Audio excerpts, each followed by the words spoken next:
You've put in all the portfolio effort, you've gone to the industry mixers, you've given out your email, you've collected emails, you've followed up, you've cold called people out of the blue with your portfolio. You are doing everything you can possibly do on a professional development level to get yourself into the industry or to get further freelance jobs or to get your next long-term job. And there is just nothing more you can be doing on that front. So what do you do with your time? What do you do with yourself when no one's calling back? Well, I have a few ideas as someone who was in the freelance trenches for over 10 years and who experienced no less than 3-5 month periods of just nobody calling back, nothing happening, even at the height of my in-demandness as a storyboard artist in South Africa, who was one of maybe only a dozen people who were doing that as a speciality. There's lots of people doing storyboard art, not a lot of people who are specifically specializing as storyboard artists. So despite even an acknowledged industry-wide dearth of storyboard artists and our desperate need for more storyboard artists in this country, I, as a professional storyboard artist with over 10 years of experience, have experienced fallow periods, because that's just how it be sometimes. So here's a couple of things I have found are really good to do with yourself when there's just nobody calling, nothing else is kind of happening. One, rest. Rest properly. Put your body to sleep, catch up on your sleep, start building some good habits around going to bed on time, getting enough rest, getting your vitamins in, getting enough exercise and so on. Do whatever you need for your body to feel regenerated, nutritive. Obviously, you don't have the cash to maybe take yourself on a spa weekend, but maybe if you're ending your period of time at a studio or something on a high note and you're wanting to celebrate that, or you're wanting to give yourself a bit of a holiday, can highly recommend it. Make an effort to have little holiday periods. This is especially hard for freelancers who feel like we can never really take holidays. We're never really allowed to take holidays. We always have to be hustling constantly, which is part of why it's really exhausting to freelance at times. But sometimes the industry does it for you. It's a little bit like when you get to the end of term and your body just gets sick and your body puts yourself to bed because it just cannot carry on and it won't let you continue to abuse it as you have been abusing it. So rest is really important. Nothing else you try and do, no other way that you try and be hyper efficient about your productivity really matters if your body is breaking down from exhaustion and stress. There's no amount of being on top of your career that can really give you back what a good night's sleep can give you back.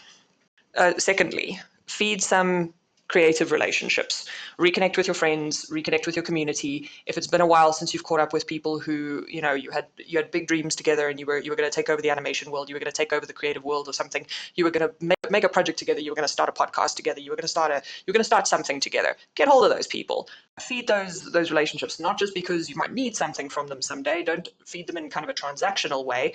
Feed them because people enliven you back. Maybe fill your calendar intentionally with at least one industry thing a month.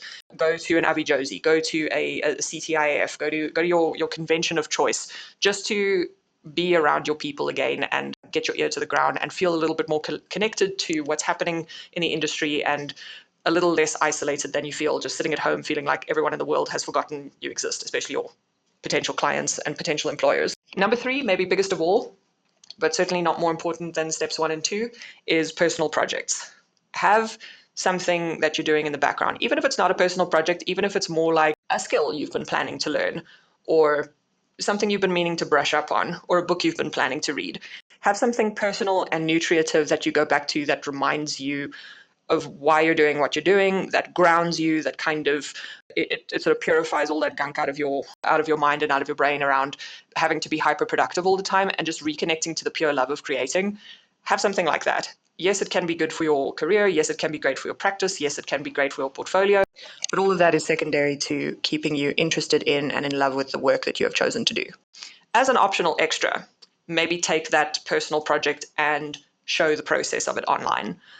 I am starting to do that now with this YouTube channel. I can highly recommend it. It's a lot of fun. I'm learning a lot of ancillary skills that I did not have before. I'm learning how to edit, how to write, how to market. It's been a ton of fun. You don't have to do a YouTube channel. You can do a Twitch stream. You can do little updated time lapses or something on YouTube Shorts or TikTok or Instagram, whatever your social media thing is of choice. If you're doing this on PC or Mac, most of them have time-lapse software.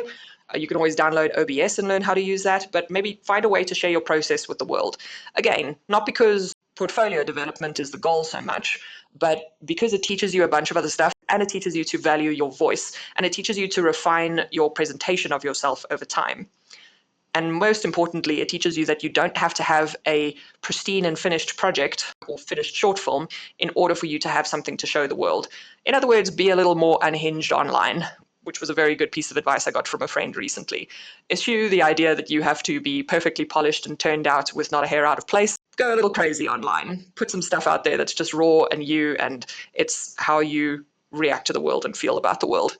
So those are my three thoughts for what you can do when no one's calling: self-care, feeding relationships, and personal projects. Hope that helped. Have a good one. Bye.